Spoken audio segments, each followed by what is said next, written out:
भरे विधानसभा में योगी ने सपा के ब्राह्मण प्रेम की खोल दी पोल तो माता प्रसाद के पास भी नहीं था जवाब। विपक्षी ब्राह्मण विधायक भी बजाने लगे ताली। जूतों की माला पहनाई, करना पड़ा पलायन। सपा राज में कैसे होता था ब्राह्मणों पर जुल्म, कहानी सुनकर कांप जाएगी रूह। अखिलेश आज बनते हैं रहनुमा।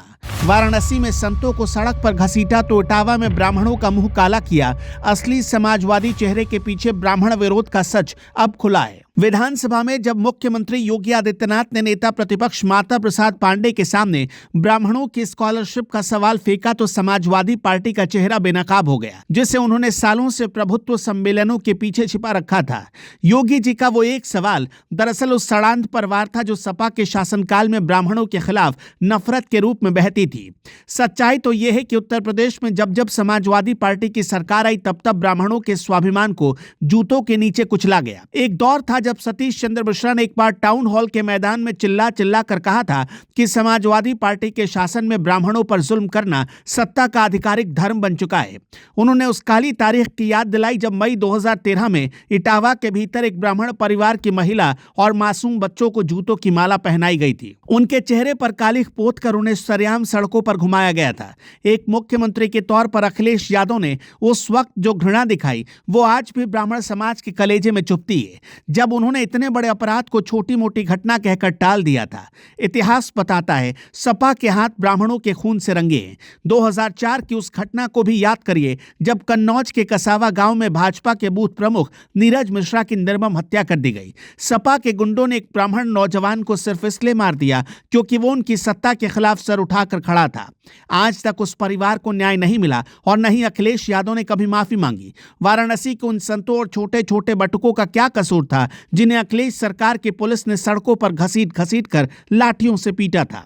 स्वामी अवमुक्तेश्वरानंद के साथ हुई वो दरिंदगी सपा के हिंदू विरोधी और ब्राह्मण विरोधी चरित्र का सबसे बड़ा प्रमाण है। आज वही अखिलेश यादव उन्हीं संतों के आगे पीछे घूम रहे हैं। ये सियासत नहीं तो और क्या है।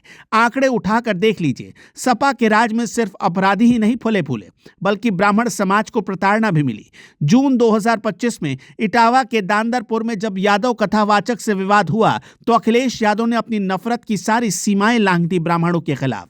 उन्होंने ब्राह्मणों को वर्चस्ववादी कहकर गाली दी और यहां तक चुनौती दे दी कि अगर आप इतने ही बड़े हैं तो पीडीए का चढ़ावा लेना बंद कर दें। यह एक ऐसे नेता का बयान था जो ब्राह्मणों को सिर्फ एक भिक्षा मांगने वाला वर्ग समझता है और खुद अहंकार में डूबा है। जिस हरिशंकर तिवारी के कुनबे को आज अखिलेश ने अपनी गोद में बिठाया, उसी परिवार ने कभी दहाड़ कर कहा था कि सपा राज में गोरखपुर, रायबरेली और कानपुर में ब्राह्मणों पर चुन चुनकर झूठे मुकदमे दर्ज किए गए थे।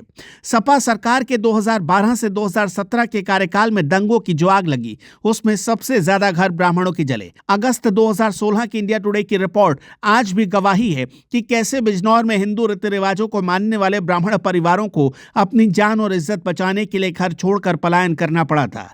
कैराना के बाद बिजनौर का वो पलायन अखिलेश यादव की सरकार के मुंह पर एक काला धब्बा है। योगी आदित्यनाथ ने सदन में जब पूछा कि कम से कम स्कॉलरशिप ही दिला देते ब्राह्मणों को तो असल में उन्होंने उस दर्द को कुरेदा जिसे ब्राह्मणों ने सपा राज के 5 सालों में हर दिन झेला था।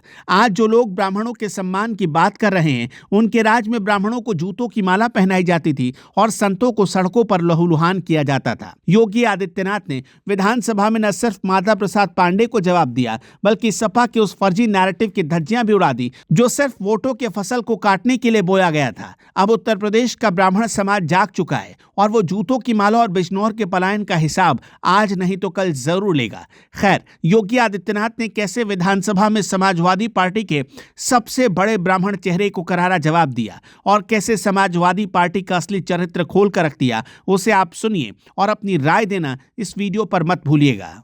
पांडे जी, अरे पांडे जी, एक बात बताइए, कम से कम उन गरीब ब्राह्मणों को भी दे दिए होते।